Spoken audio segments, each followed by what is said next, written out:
반갑고 감사합니다. 저희 교회는 1년 내내 설교에도 박수 한번 안 쳐주는데 여기는 올 때마다 박수도 쳐주고 축복도 해주고 그냥 너무 감사합니다. 어제 그냥 집회가 너무 늦게 끝났어요. 강사 목사님이 강사가 설교도 뭐 한 90분 100분 하셨나? 그리고 기도의 인도를 2시간을 하고 가는 강사를 처음 봤어요. 강사가.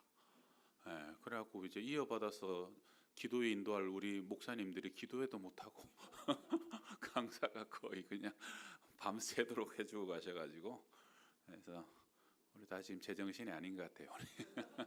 예. 뭐 설교 전에도 그냥 교회가 너무 은혜로워서 뭐 설교 안 하고 가셔도 될 것 같은데, 그래도 이제 주시는 말씀 속에 좀 은혜를 나누고자 합니다.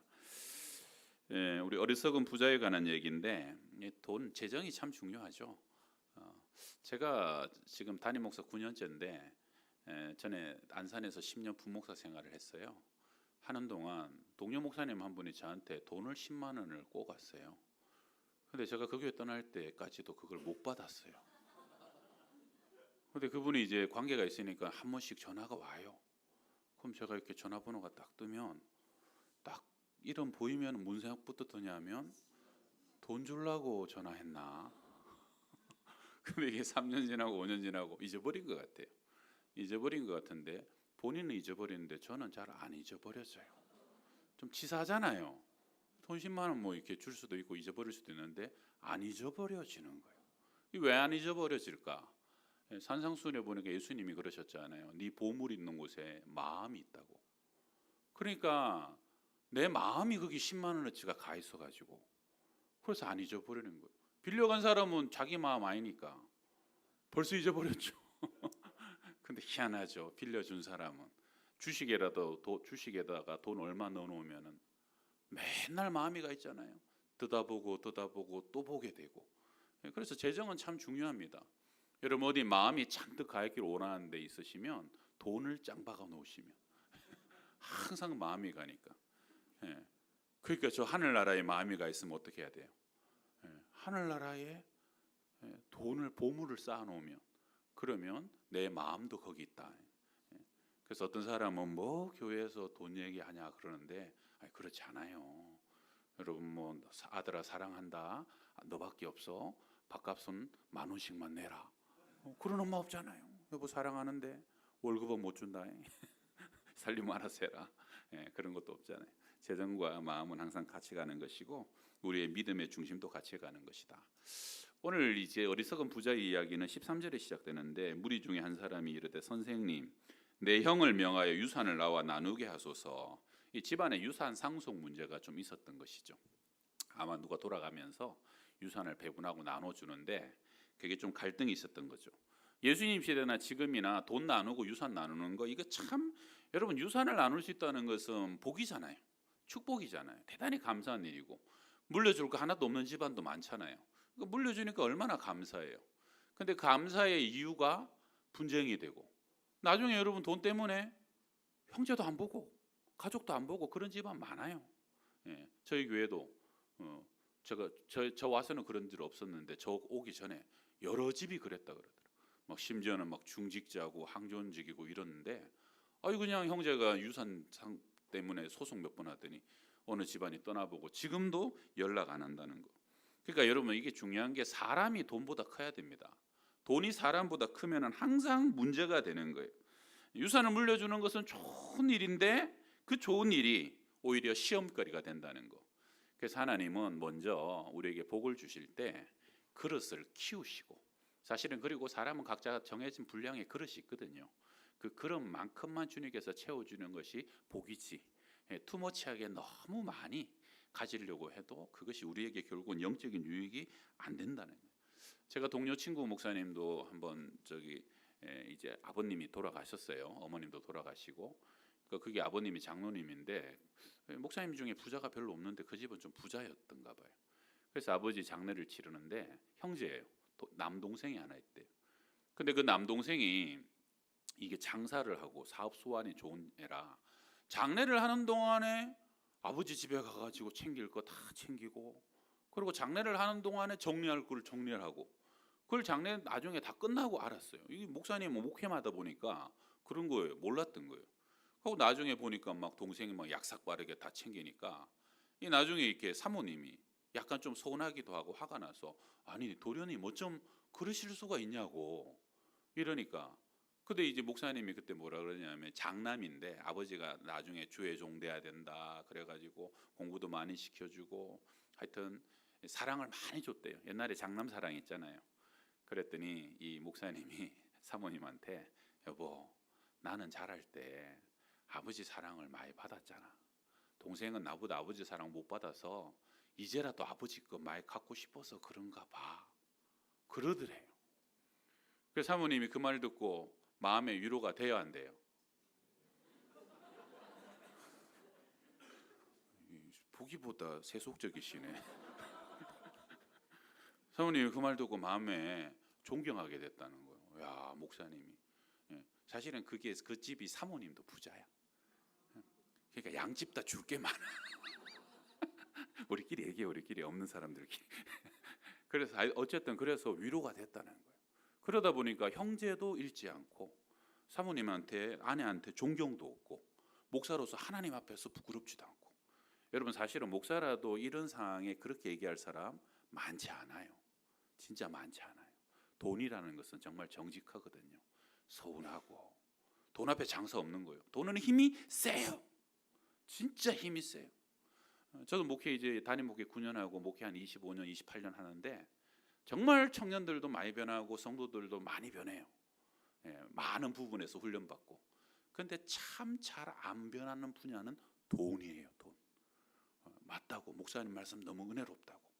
그런데 돈에 관해서는 참 변하지 않는 것이 그 사람 마음이다. 여러분 동물은 딱 먹을 만큼만 먹고 필요한 거 이상 더 쌓지 않잖아요.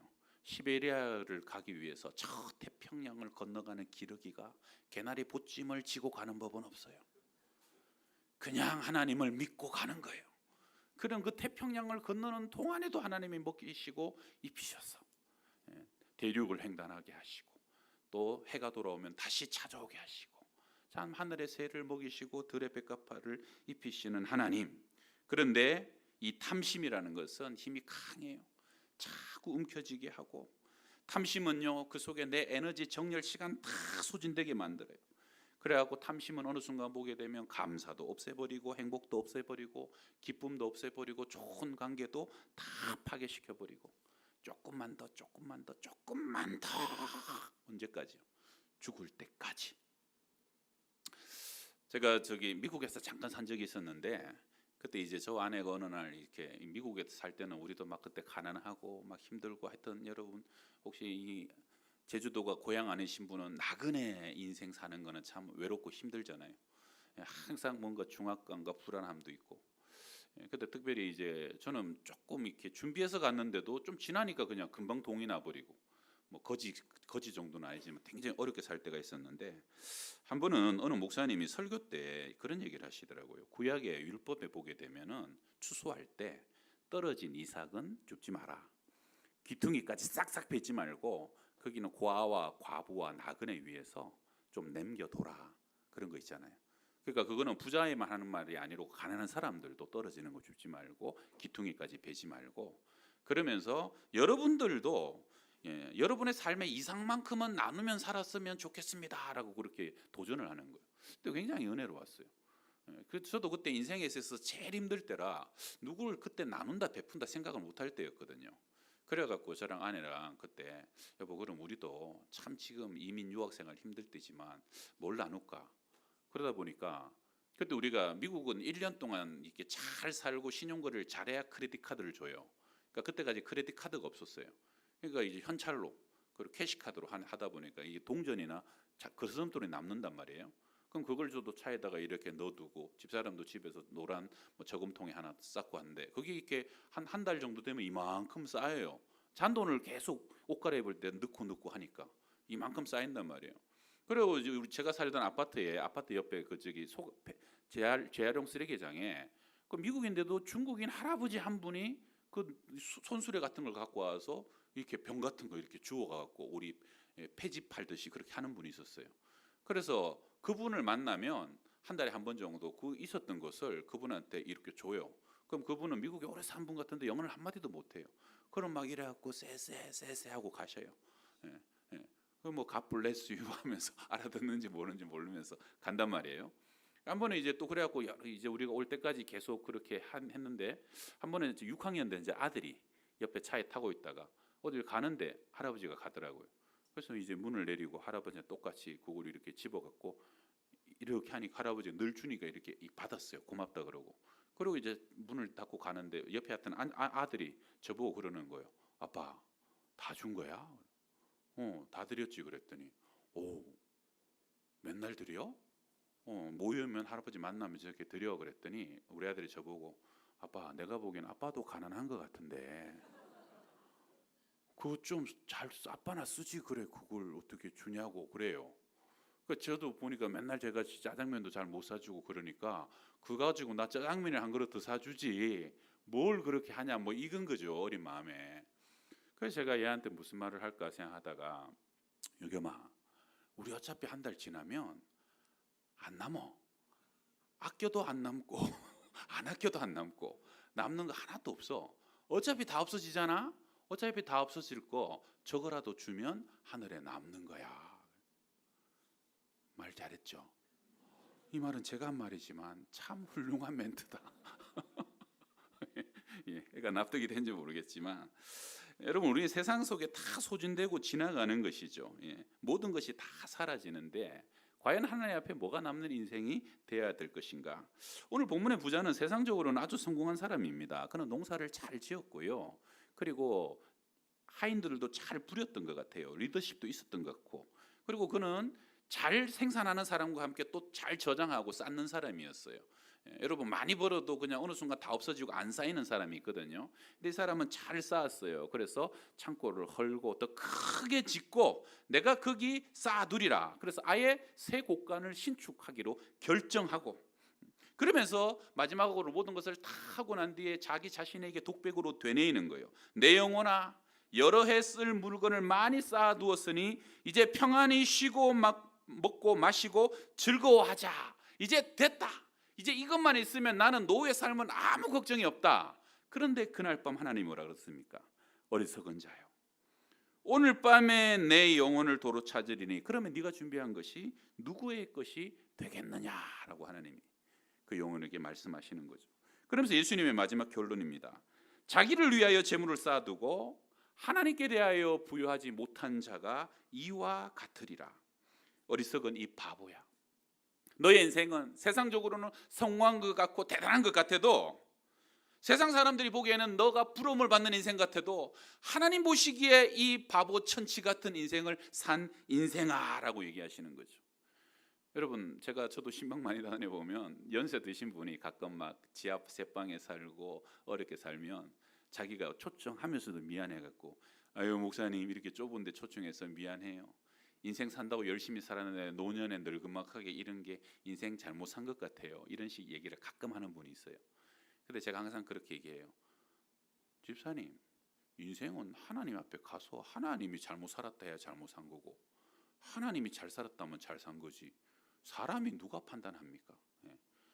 하나님은 우리 인생을 평생을 펼쳐놓고 바라보시는 분이라 나중에 하나님이 어떻게 평가하실지는 그건 아무도 모르는 것이고 세상의 기준에 나이 들어서 큰 집 있고 뭐 차들 여러 대 있고 아주 그냥 잔액도 많고 하면은 성공한 것 같지만 하나님 보시기에는 전혀 다른 인생들. 그게 우리 인생 사실은 솔직한 고백 아닙니까?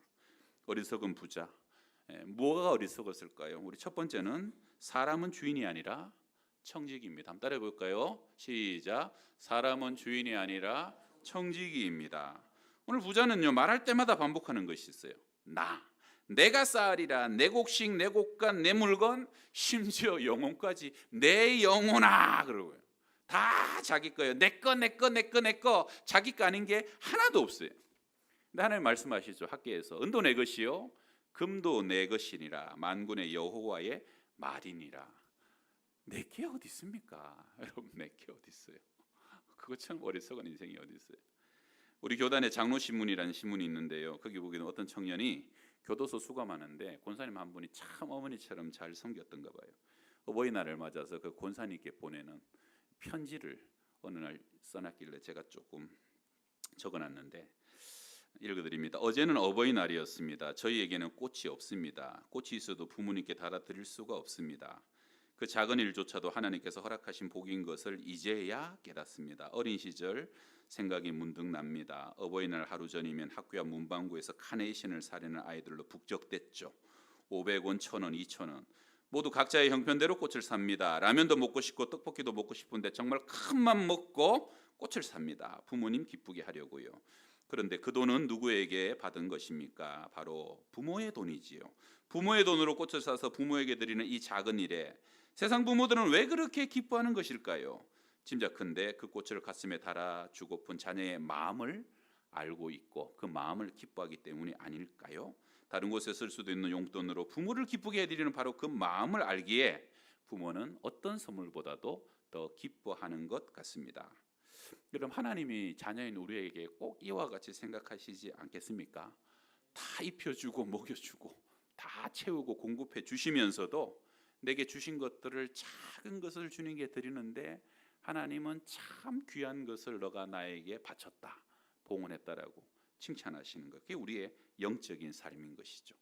여러분, 사람은 태어날 때는 손을 꽉 쥐고 태어나요. 애들 전부 다 주먹을 쥐고. 왜 그래요? 한번 쥐어보리라, 한번 잡아보리라, 한몫 챙겨보리라. 근데 죽을 때는 한결같이 전부 다 손을 펴고 죽어요. 왜 그래요? 못 가져간다. 아무것도 못 가져간다는 거예요. 그래서 수위에는 주머니가 없다고 하죠. 모든 것은 다 하나님의 것이며 우리는 청지기로서 잠시 관리하고 살아갈 뿐입니다. 그리고 때가 되면 주님께서 물으셔요. 내게 맡겨주신 것을 평생 어떻게 잘 관리했느냐 정산받게 될 것이죠.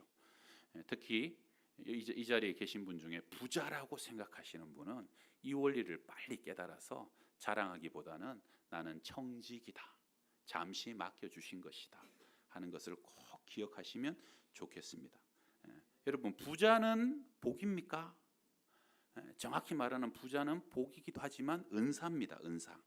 남보다 더 많이 가진 건 은사거든요. 우리 찬양인도 잘하시는 분 은사잖아요. 우리 피아노 잘 치시는 분 은사잖아요. 음식 잘 만드는 분 은사잖아요. 사실 주신 은사들을 갖고 은사는 더 많이 주신 것은 나눠야 되는 거예요. 나 혼자서 아무리 집에나 치고 찬양하고 해도 재밌지만 같이 찬양하고, 우리 목사님 천국 가기에 이미 충분하겠지만 그래도 말씀을 계속 연구하는 것은 말씀 연사로 여러분을 나누고 먹이고 여러분을 튼실하게 목회하기 위해서 우리가 더 공부하는 것이잖아요. 우리 이번에 이렇게 사역 온 분 중에 우리 권사님들 이제 3년째 3번 같이 오신 분들이 여러 분 계신데 제일 연세 드신 권사님이 계셔요.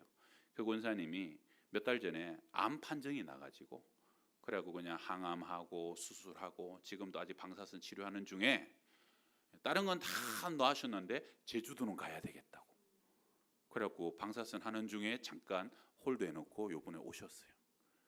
또 그분 또 오셔야 되고 워낙 잘하셔요. 아주 음식도 잘하고 양계산도 잘하시고 아주 또 카리스마 있게 또 잘 이끌어도 가시고, 내게 은사니까 하나님 내게 주신 거니까. 사실 은퇴하신 분인데 평생 우리 교회 주방을 맡아 주셨거든요. 이번에 장로님 한 분도 이번에 또 2번째인가 3번째인가 오셨는데 그분도 바로 며칠 전에 스텐스를 3개를 박았어요. 심장이 안 좋다고 뭐 수술이 커가지고 수술한 날은 우리 기도도 많이 했는데 다행히 잘 끝났어요. 그래서 사실 지금 쉬어야 되는데 목사님 뭐 몸은 가뿐해졌는데 한 8시 9시만 되면 막 피곤합니다. 그러는 거예요. 몸이 적응이 안 된 거죠. 근데 제주도 가겠다는 거예요. 뭐 갑니까? 힘들 텐데. 그랬더니 제가 하는 일이 운전 아닙니까? 공항이랑 행운교회랑 왔다 갔다 제가 해야죠. 그래서 이번에도 왔다 갔다 몇 번을 했는지 몰라요. 청년들이 좀 한꺼번에 들어오지.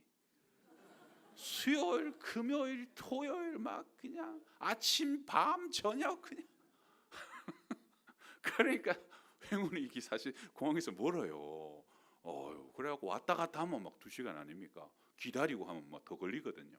그런데도 만약 그걸 묵묵히 해주는 거, 내게 주신 운전의 은사니까 은사로 섬기는 거예요. 가만히 있으면 뭐합니까? 놀면 뭐합니까? 가서 섬기며 그것이 결과적으로는 하늘에 쌓이는 것이고 그 은사가 사명이 돼서 하나님의 기쁨이 되는 것이죠. 재물도 마찬가지입니다. 하나님께서 우리에게 선물로 주신 거죠. 성경에서 이제 고린도후서 19장에 보게 되면 심는 자에게 씨와 먹을 양식을 주시는 이가 너희 심을 것을 주사 풍성하게 하신다 그러죠. 이 말이 뭐냐면 하나님은 모든 사람에게 먹을 것을 주세요. 먹을 것은 그것이 4인 가족 500만 원이든 1000만 원이든 어떤 가족은 2000만 원이든 감사하게 잘 먹으면 돼요. 근데 하나님께서 주시는 것 중에 반드시 뭐가 있다는 거예요? 심을 것을 같이 주신다는 거예요. 아까 밭기퉁이에 이삭과 기퉁이를 베지 말란 것처럼 내가 아무리 수입이 많고 적어도 기도하는 중에 하나님이 이것은 나누라고, 이것은 베풀라고, 이것은 교회에 헌금하고 주의 종을 섬기라고 분명히 주신 부분은 심는 것이 있다는 거예요. 먹는 것은 잘 먹으면 되지만 심는 것은 심어야 100배가 되고 1000배가 되고 10,000배가 되고 심을 것을 심어야 하나님께서 복을 주시는 이유가 되고 재정의 마중물이 된다는 것이죠. 그래서 하나님 내가 혹시 심어야 될 것을 심지 못하고 먹기만 합니까? 라고 또 물어보는 중에 하나님이 너는 아직은 심을 거 없어 먹기나 해. 그러면 잘 맛있게 드시고, 그러나 주님이 생각보다 내게 더 많은 분량으로 심으라고 하는데 내가 그것을 깨닫지 못했다 그러면 심으시길 바랍니다. 아무나 심으라고 그러잖아요. 복 주려고 은혜 주시려고 100배의 열매를 주시려고 심으라 하시는 것이죠. 탐심이 뭡니까? 심으라고 하는 것까지 전부 다 먹어버리는 것이 탐심입니다. 내 배가 다 터져요. 그러나 하늘에 심을 것은 하나도 없는 것이죠. 내 재산이라고 수입이라고 다 내 것이라고 여기는 거. 여러분, 그래서 사람은 주인이 아니라 청직이다 하는 거예요. 청직이다. 제가 결혼하고 교육전사 생활하고 이렇게 전임하고 하다 보니까 부목사가 돼도 여유가 없죠. 사역자의 삶이라는 것은 항상 적자, 뭐 거의 적자인데 적자 아니면 다행이다 싶을 정도로 뭐 줄여도. 근데 이제 저는 어쨌든 뭐 물질을 위해서 살아가는 인생으로 결정한 건 아니니까. 근데 이제 제가 결혼하고 몇 년 뒤에 처갓집에 잔치가 있어서 한 번은 처갓집에 이렇게 오래간만에 갔어요. 그때 제가 이제 아반떼 한 20년 된 차 누가 줘서 덜덜거리며 타고 다닐 때였어요. 뭐 그런 것도 참아 있어도 고마울 때죠. 그래갖고 이제 가가지고 그 처갓집 이렇게 잔치를 하는데 처고모인가 제가 얼굴은 아는데 자주 보는 분 아니에요. 근데 그분이 이제 저를 보더니 결혼식 때 보고 저를 보니까 막 반갑게 와가지고 김서방 왜 이렇게 오래간만이야? 왜 이렇게 오래간만에 얼굴 보나? 그러더니 갑자기 뭐라 그러시냐면 아이 그래 사는 게 그러니 뭐 처갓집이라고 자주 오고 싶겠나? 아이고 그래 하고 돌아서시더라고. 난 가만히 있다가 갑자기 뭐 이게 뭔 일인가? 저는 그때요 처음으로 30대 초중반에 20년 된 그런 차 끌고 다니고 처갓집에 아주 그냥 뺀질뺀질하게 오지 않는 사위를 세상 사람들이 어떻게 보는가를 처음 알았어요. 나는 교회 가면 아만 제가 뭐 그래도 다 전도사님 목사님 그래갖고 그런 식으로 아이고 목사님 사는 게 그 꼴이니 그런 사람 없거든요. 근데 그 사람이 껄껄하면서 저를 툭 치고 내가 사실 얼굴도 잘 누군지도 잘 모르는데 그렇게 하고 가더라고. 그래갖고 제가 그분과 돌아서면서 집에 오면서 제가 어떤 생각이 들어요? 제 마음이 어떻겠어요? 저는요 어떤 생각이 드냐면 내가 만약에 지금까지 돈을 위해서 살아온 사람이면 내가 2번은 이제 처갓집 모임 안 갈 것 같다. 그런데 저는 데미지가 거짓말하고 1도 없었어요. 세상 사람들은 나 같은 사람을 저렇게 보는구나. 차 저러고 별로 연봉도 없고 뭐 미래도 보장되지 않았고 그러니까 사는 게 그러니 걸로 저 인생을 요약하는 거죠. 사는 게 그러니. 근데 저는 그놈이 사는 게 감사했어요. 하나님 제가 이런 말을 듣고도 하나도 우울하지 않고 슬프지 않은 인생이 되게 하신 것을 너무 감사합니다. 나는 돈 위해서 살아온 인생이 아니니까. 나는 하나님의 영광을 위해서 살아온 인생이니까. 할렐루야. 갑자기 왜 울컥하죠? 한 번도 그런 적 없었는데. 여러분 중에 혹시 그런 마음을 가지신 분 있다면 여러분 강하고 담대하시고요. 나중에 하나님 앞에 갔을 때 하나님이 에휴 사는 게 그렇게 살아왔냐 그 소리를 안 들어야 돼요. 세상 사람들이 뭘 하는 게 뭐가 중요합니까? 내가 하나님 앞에 후회 없는 삶을 살아왔다면 주님 더 값진 삶을 살아가게 하여 주시옵소서. 우리 목사님도 뭐 별로 가진 것도 없는 것 같아요. 어디 가면 그 행운교회 목사님 되고 사역하시니 그렇게 할 사람 없을 것 같은데 참 가치 있는 삶이 무엇인가. 그 다음에 두 번째, 우리 한번 따라해 봅시다. 쌓기만 하다가 많은 것을 잃어버렸습니다. 어떤 사람이요, 다이아몬드가 박힌 1억짜리 시계를 갖고 있었어요. 아주 명품 시계죠. 근데 이게 너무 귀하니까 어디 놔두면 도둑 맞을까봐 은행에다가 창고에 보관을 했어요. 그래서 매달 1일에 딱 가가지고 시계를 꺼내가지고 차보고 만지고, 내 금박 시계, 내 다이아몬드 시계, 비싼 시계, 이러고 너무 혼자서 만족해하다가 다시 탁 고이 넣어놓고 문 잠그고 다시 또 생활하다가 또 1일만 되면 열어보는 거예요. 근데 다른 한 사람은요, 저 산 위의 동네에 월세방에 사는데 전철 타고 맨날 내려가는 그 골목길의 오른쪽 왼쪽이 시계 골목이에요. 그래서 아침에 내려오면서 시계를 쫙 보면서 오늘 저 시계가 새로 나왔네. 야, 저런 명품 시계가 진열돼 있네. 퇴근하면서 또 반대길을 올라가면서 이 가게에는 오늘 이런 시계가 또 나왔네. 신제품이 나왔네. 이러면서 시계 구경을 쫙 하는 거예요. 여러분, 두 사람 중에 시계 구경 그렇게 하다가 둘 다 10년쯤 살다가 죽었어요. 자, 시계 구경 누가 더 많이 했어요?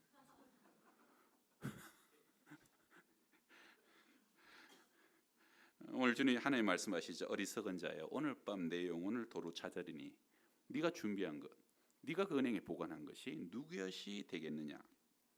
신방하다 보면 그런 분이 있어요. 목사님, 그때는 장사가 너무 잘 돼가지고 돈 세다가 잠이 들었어요. 그래갖고 돈이 너무 잘 벌리다 보니까 교회 갈 시간이 없네요.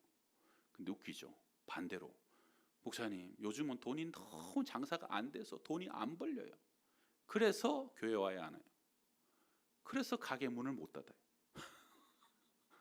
이래서 못 닫고 저래서 못 쉬고 저래서 교회 못 가고. 오늘 부자가 곡간을 헐고 더 크게 지었다는 것을 의미하는 것은 이렇게 계속 수확하고 이렇게 쌓아놨으니까 그 뭐라고 얘기하는 겁니까? 앞으로도 이 곡간만큼은 계속 또 채워질 것이다.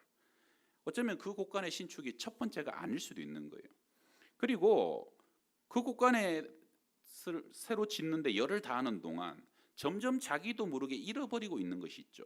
오늘 이 부자가 많은 것을 가진 것 같지만 이 부자에게 없는 것들이 있습니다. 첫 번째는 참된 인생의 의미가 없어요.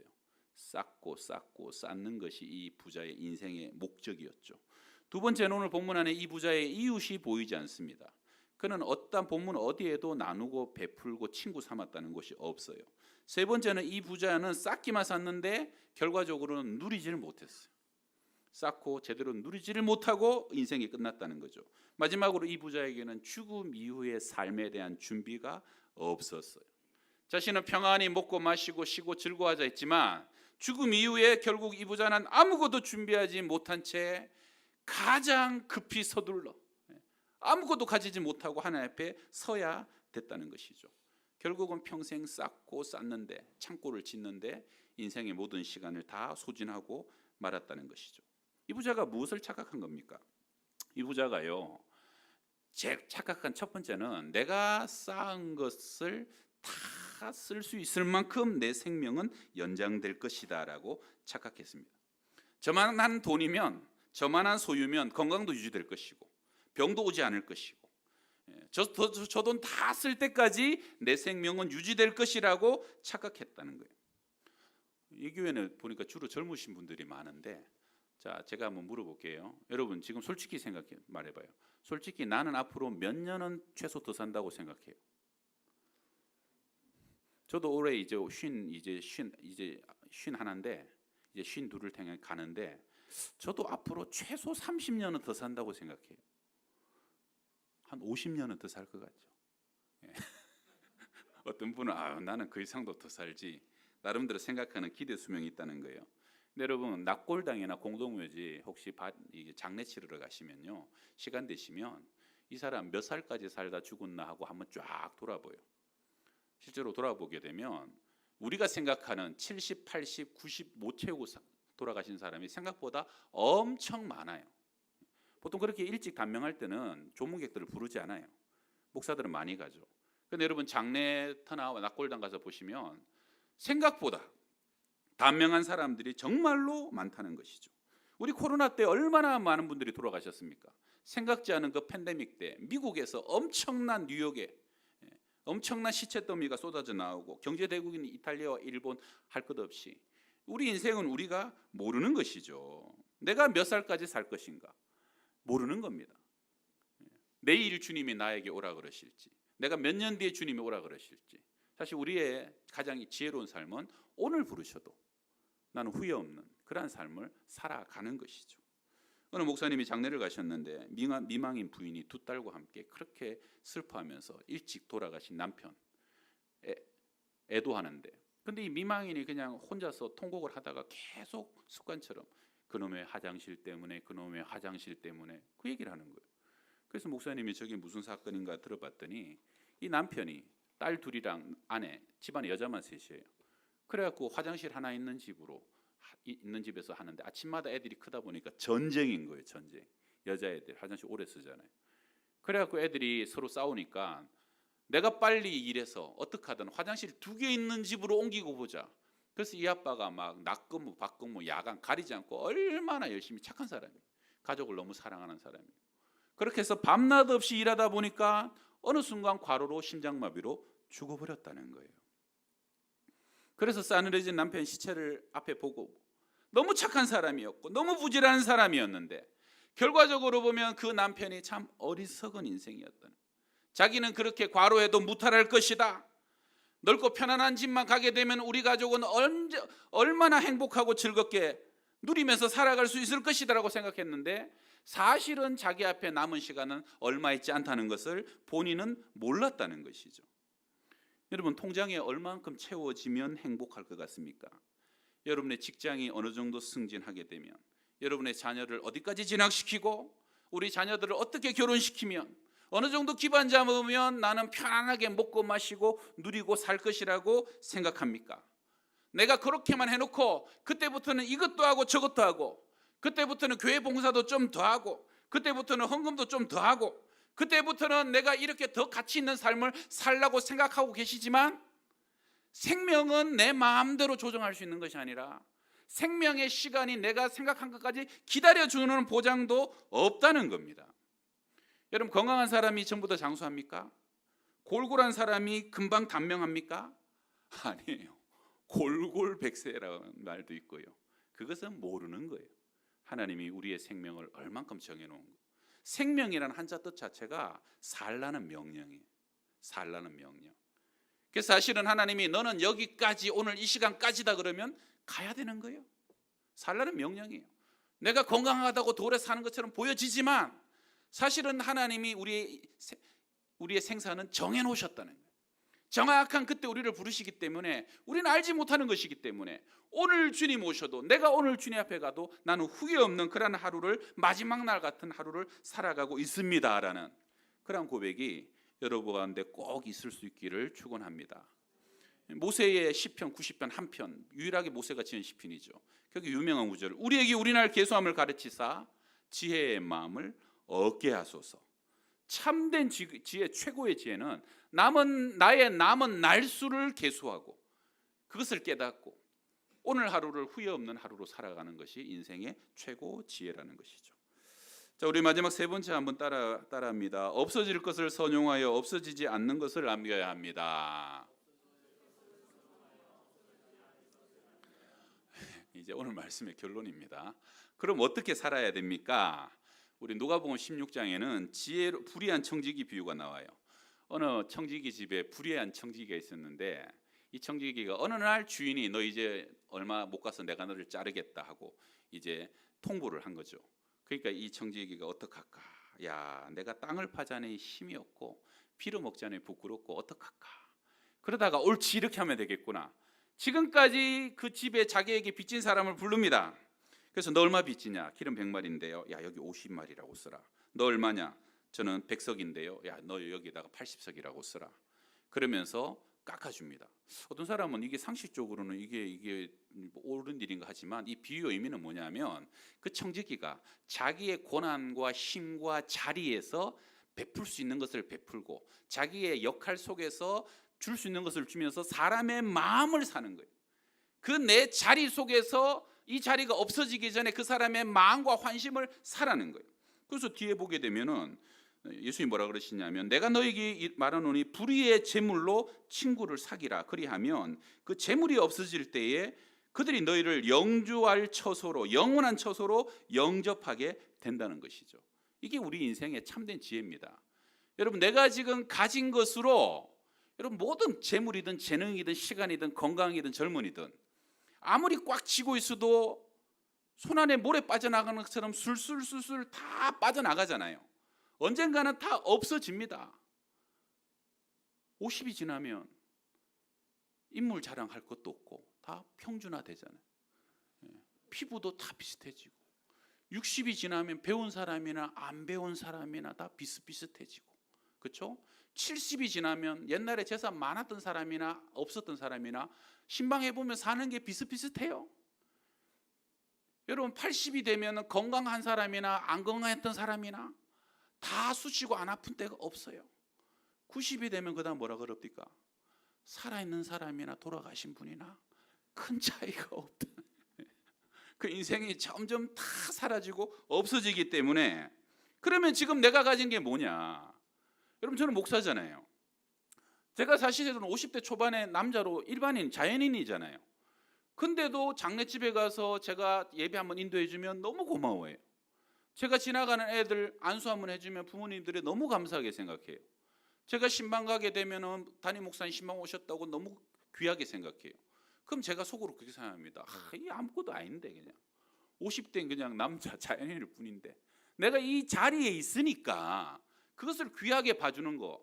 그래서 내가 힘들어도 조금 더 사역하고 기도해주고 그들을 섬김으로 마음을 얻는 거예요. 내가 해야 될 부분보다 조금씩 더함으로써 그것이 내 상급이 되고 칭찬이 되는 거는 제가 이 담임 목사로서 제 인생에서 제가 가진 것으로 할 수 있는 것이죠. 여러분도 그렇잖아요.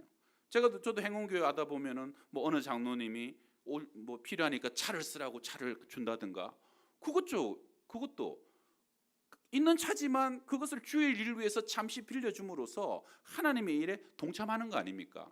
워터파크 저 엄청난 일에 여러분의 희생하고 섬김으로 여러분의 시간과 재능과 또 여러분의 아름다운 미소를 활용하여서 하나님의 얼굴이 되고 주님의 향기가 되는 거, 그 시간 속에 내가 그 기회를 놓치지 않고 시간을 선용하여 세월을 아낌으로 내가 그 시간을 하늘의 것들과 맞바꿔 나가는 거잖아요. 우리 고린도후서 4장에 그러므로 우리가 낙심하지 아니하노니 우리의 겉사람은 낡아지나 우리의 속사람은 날로 새로워지는도다. 우리 17절부터 같이 읽읍시다. 시작. 우리가 잠시 받는 환난에 경한 것이 지극히 크고 영원한 영광에 중한 것을 우리에게 이루게 함이니 우리가 주목하는 것은 보이는 것이 아니요 보이지 않는 것이니 보이는 것은 잠깐이요 보이지 않는 것은 영원함이로다. 아멘. 그 사람은 낡아진다는 거예요. 저도 옛날에 머리숱이 많았는데 이 삼자 탈모가 와가지고 자꾸 양 사이드에 이게 낡아지는 거죠. 빠지는 거죠. 이 뼈도 약해지는 것이고 피부도 자꾸 벗겨지다 보면 거칠거칠해지는 것이고 키도 조금씩 작아지잖아요. 그러니까 우리는 다 낡아지고 닳아지는 거죠. 청력도 노안이 오고 시력도 점점, 우리의 근력도 약해지는 거고, 그런데도 서로 할 필요가 없는 거예요. 여러분 어떠세요? 혹시 하나님이 너 30년 전으로 되돌려 줄게, 30년 전으로, 그럼 묻지도 말고 따지지 말고 30년 전으로 되돌아 갈 사람, 나는 가고 싶어요. 손 들어보세요. 희한해요. 건강한 교회는 그런 사람이 별로 없어요. 근데 우리 교회 80, 70 먹은 할머니들, 권사님들, 장로님들 보고 50년 전으로 가라 그러면 장로님 가겠어요? 그러면 그 장로님들이 대부분 뭐라 그런 줄 알아요? 다시 가도 지금처럼 살 자신이 없어요. 다시 가도 지금처럼 믿음으로 그 세월을 또 살아낼 자신이 없다고. 모르니까 살았지. 알면 내가 어떻게 그 믿음으로 버티고 삽니까? 안 갈래요. 그게 무슨 말이에요? 믿음으로 경주한 사람은 42.195를 다 뛰어온 거예요 이제. 그래갖고 이제 꼴이 남았고 이제는 완주가 남았는데 목사님 10km로 다시 돌아가라고요. 20km로 다시 돌아가라고요. 안 갑니다. 내가 왜 갑니까? 이거는 잘 살아낸 사람이에요. 진짜 맞바꾼 거예요. 이 시간의 생명과 하늘의 생명과 맞바꾸고 이 자연의 우리의 크로노스를 카이로스로 맞바꾼 사람들. 내 자신의 재능과 시간들을, 내가 가진 소유들을 하늘의 것과 맞바꿔 가지고 이제는 하늘에 넘치게 쌓였기 때문에 더 이상 이 땅에 소망을 둘 필요가 없는 것이고, 더 이 땅에 미래를 둘 필요가 없는 사람들 아니에요. 근데 잘 사는 것 같으시죠? 잘 사는 거, 그게 잘 사는 것이고 하나님께 칭찬받는 삶이라는 것이죠. 여러분, 제가 참 안타까운 것은 끝까지 한 달란트 묶어놓고 가는 사람이에요. 저는 양평동이라 양평동 이제 양평동 토박이들이 많으셔요. 그러니까 이제 양평동에서 이렇게 나름 조상 때부터 물려준 땅도 있으시고 집도 있으시고, 우리 교회도 물질 생활 잘 하시는데 가끔가다 안타까운 분은 끝까지 묻어두는 거예요. 한 달란트처럼. 집은 집이요, 땅은 땅이요. 이거는 가만히 고 있다가 자녀들에게나 줘야지, 자손들에게나 물려줘야지. 그러면 거의 믿음을 못 물려주고 땅과 이 재산만 물려주게 되면요, 자녀들이 부모의 믿음만큼 살아가는 것이 갑질이상 어려워져요. 왜냐하면 부모들은 그만한 믿음으로 그만한 재산을 운용했는데, 부모의 믿음만큼 되지 않는 사람이 그만한 재산과 그만한 소유가 있게 되게 되면 세상에 놀거리가 얼마나 많은데 어려워지는 것이죠. 그러나 우리가 감사한 것은 우리의 그 사람은 낡아지지만 속 사람이 날로 날로 새로워지니까 후회 없는 삶을 살아간다는 거죠. 그래서 영국을 변화시킨 웨슬리는 가능한 많이 벌어라, 가능한 많이 저축하라, 가능한 많이 주라. 왜 버느냐, 왜 저축하느냐? 섬기고 베풀고 하나님의 나라를 세우기 위해서. 그래서 오늘 여기 계신 분 중에 장사하시는 분들은 대박 나시기를 축복합니다. 여기 계신 분의 공무원이나 관공서에 계신 분들은 높은 직위에 힘 있는 자리에 올라가실 수 있기를 바랍니다. 사람에게 인정받으시고 직장에서 인정받으시고 여러분 하나님 일마다 번성하시고 형통하셔서 더 많은 것으로 하나님의 나라와 영광을 맞바꿀 수 있는 그런 복된 삶, 세상의 물질로 또 내 가진 것으로 주의 영향력을 드러낼 수 있는 삶을 꼭 살아가시기를 축원합니다. 주는 자가 받는 자보다 복되거든요. 저희 양평동 교회 청년들도 이번에 한 50명 왔는데, 이 청년들이 희한하게 저희들이 4년 전에 처음 왔잖아요. 그때 코로나가 아직 끝나지 않을 때인데 그래도 하나님이 은혜 주셔갖고 참 우리가 하는 동안에는 한두 명 걸리긴 했지만 올려보내고 그것도 마지막 날까지 괜찮았어요. 근데 놀라운 게 딱 끝나고 서울에 갔더니 한 90%가 다 걸렸어. 행운을 떠나갔고, 그다음에 그 월요일이었어요. 우리 오늘. 그래서 이제 한 주간 탁 쉬고 또 교회를 오고. 야, 그때 막 우리가 많이 왔어요. 한 80명인가 와가지고 막 만약에 그게 막 어디라도 알려줬으면 양평동 교회 김경우 목사 집단 감염의 주범 신문에 나기하고 하는데 주님께서 우리를 보호해 주셔가지고, 코로나 좀 걸리면 어떻습니까? 이래도 저래도 한 번은 걸리고 두 번은 걸리는 거. 그래도 사역하고 주의 일하고 그때까지 코로나 걸리면 훈장인 거 아닙니까? 할렐루야. 그럼 우리 청년들이요, 지금은 좀 많이 성숙해졌는데 제주 사역을 몇 번 오다 보니까 사실 우리 교회도 제주 사역 와서 굉장히 은혜를 많이 받았어요. 우리 청년이요, 4년 전에 올 때 보면 얘네들이 교회에서 교사도 하고 교회에서 아이들도 가르치는데 그렇게 애들을 사랑하고 품고 눈물 흘리는 애들이 아니에요. 그런데 여기 와갖고 얼굴도 모르는 애들 보고 아이들의 긍휼이 일어난다, 마음에 주님 주시는 막 어미의 마음이 있다라고 막 눈물을 흘리고 기도하는데, 저는 보니까 좀 처음에는 당황스럽기도 하고, 아니 걔가 맞나? 여기 와서 왜 이러는 거야? 여기가 터가 좋나? 은혜가 충만한 땅이라 다르나?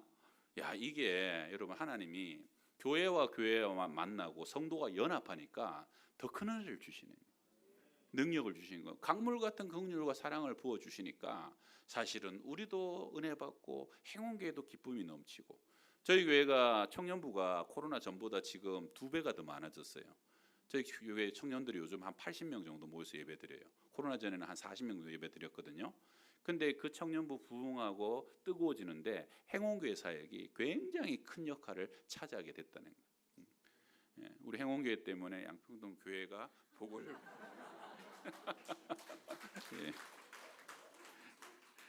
더 많이 베풀고 나누고 주님께 쓰임받는 삶이 되시길 바라고요. 제가 얼마 전에 보이스 피싱범 이렇게 막 그냥 이렇게 전화하는데 그 녹취가 꼴리는 그 짤들 있잖아요. 보이스 피싱범이 안녕하세요. 뭐 할머니 같아. 할머니 저 어느 어딘데요? 할머니 통장 있죠? 할머니 그 통장에 얼마 남아 있어요? 그랬더니 1억 좀 더 될 거려. 그랬더니 이 보이스 피싱이 1억이라는 말을 듣고 난 뒤에 갑자기 그냥 흥분해가지고 말이 떨리고 막 자기가 도파민이 폭발해갖고 아니 1억이 그렇게 많은 돈이 있어요 하고 막 정신을 못 차리더라고. 그래서 결국은 이제 그 보이스 피싱범이 이제 걸리어드는 그런 걸 올린 건데 제가 그걸 딱 들으면서 야 세상 사람들은 뭐에 관심이 있어요? 돈에 관심이 있는데 잔액에 관심이 있어요. 잔고가 얼마냐, 통장에 얼마 들어있느냐 이게 관심이 있어요. 그래갖고 어디 가면 백화점에도 잔고가 우리 백화점에 얼마를 썼고 우리 잔고가 얼마 되고 막 저분 자산이 얼마면 그냥 차도 막 그냥 발레 파킹해주고 그냥 들어오자마자 그냥 이게 안내가 달라지는 거 아닙니까? 사람은 그 사람의 잔고에 관심이 있는데 하나님은 어디에 관심이 있어요? 하나님은 잔고에 관심이 하나도 없어요. 하나님은 지출 내역에만 관심이 있어요. 이해되세요? 정말이에요. 하나님 나 통장에 저 땅에 내려가면 잔고 100억 있어요. 묵혀두고 왔냐? 책망받아요. 그러나 하나님께서 분명히 내가 평생의 지출 내역을 보자라고 말씀하시는 거예요. 그 지출 내역이 하나님 앞에 부끄러움 없고. 그러니까 여러분 부자도 상관없고 가난해도 상관없어요. 주님께서 내게 맡겨주신 것 중에 내가 주를 위해서 사랑으로 자녀들을 길리우고 주님 안에서 기쁨으로 누리고 감사하고 그리고 하나님의 나라 의를 위해서 드려지는 인생이 되었다면 칭찬받고 하나님의 영광과 존귀함을 덧입게 되는 인생인 것을 믿으시길 바랍니다. 그런 은혜가 여러분의 삶 위에 또 우리 행원 교회 위에 늘 함께 하시기를 주의 이름으로 축원합니다. 기도하겠습니다. 하나님, 우리의 속사람이 낡아지기 전에 우리의 날수가 다 지나기 전에 오늘 지금 우리에게 주신 생명과 시간과 재물의 선한 청지기에 되어 하루를 살아도 후회 없는 날들을 살아가게 하시고 나만을 위해서 쌓는 인생이 아니라 하나님에 대하여 부유한 삶이 되게 하여 주셔서 장차 하늘나라의 부자로 칭찬받는 여생으로 우리 모두를 인도하여 주옵소서. 행운교회와 양평동교회의 복된 만남과 인연을 주신 하나님 감사합니다. 이번에 이 수련회와 또 만남으로 우리 양교회의 모든 자녀들과 청년들이 부흥되게 하여 주시고 평생 새겨지는 하나님과의 귀한 값진 추억이 되게 하여 주옵소서. 이를 위해서 섬기고 수고하신 모든 이들을 주님 기억하시고 축복하여 주셔서 하늘 상급으로 더하여 주시옵소서. 예수님의 이름으로 기도드립니다. 아멘. 우리 다 같이 일어나서 주신 말씀에 응답하면서 기도하기 원합니다. 이곳에 임한 하나님 나라 고백합니다. 이곳에 임하신 하나님 나라 가난함으로 바라보리라. 먼저 그 나라 그 뜻 구하며 나의 삶들이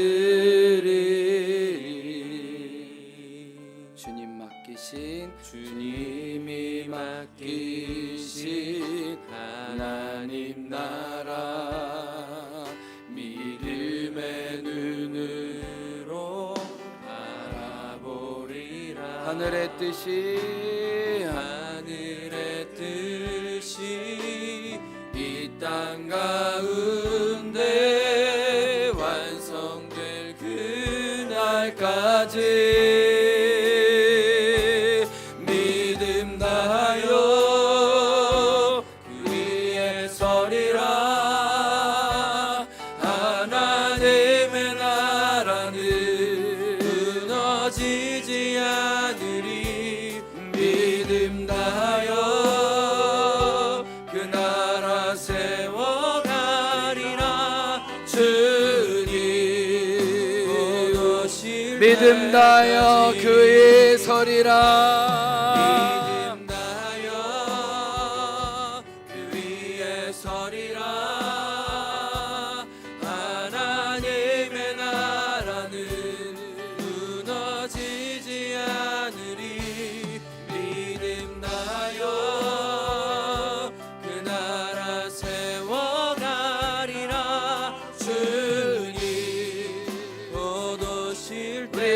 말씀에 응답하면서 주여 한창하고 기도합니다. 주여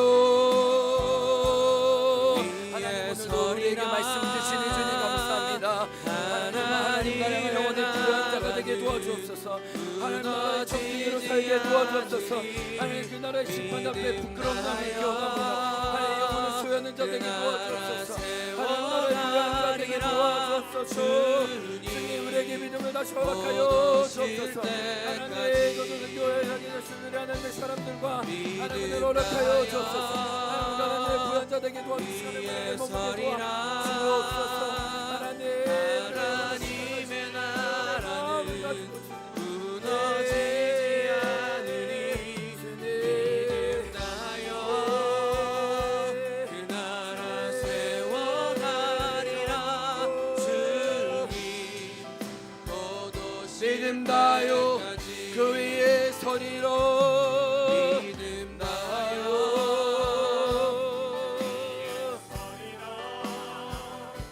하나님의 나라는 무너지지 않으리. 믿음나요 그 나라 세워가리라. 주님 거두실 때까지. 김경 목사님 봉헌 기도와 목회 기도와 축도해 주시겠습니다. 하나님의 것을 하나님의 것으로 알고 마음을 다하여 열의 하나를 드리며 감사의 제목을 담아 드리오니 주님께서 흠양하여 주시며 하늘의 신령한 복과 땅의 기름진 몫으로 더하여 주셔서 물질의 선한 청지기가 되며 누리며 감사하며 살며 또한 심고 베풀며 나누며 살아가는 복된 인생이 될 수 있도록 축복하여 주시옵소서. 지금은 우리 구주 예수 그리스도의 은혜와 하나님의 사랑과 성령의 교통하시고 또 위로하시고 충만케 하여 주심이 하나님 앞에 선한 청지기로 살아가기를 다짐합니다. 결단합니다. 고백하며 이제 세상으로 나아가는 주의 백성들 머리 위에 가정들 위에 항상 함께하여 주시기를 간절히 축원하옵나이다. 아멘.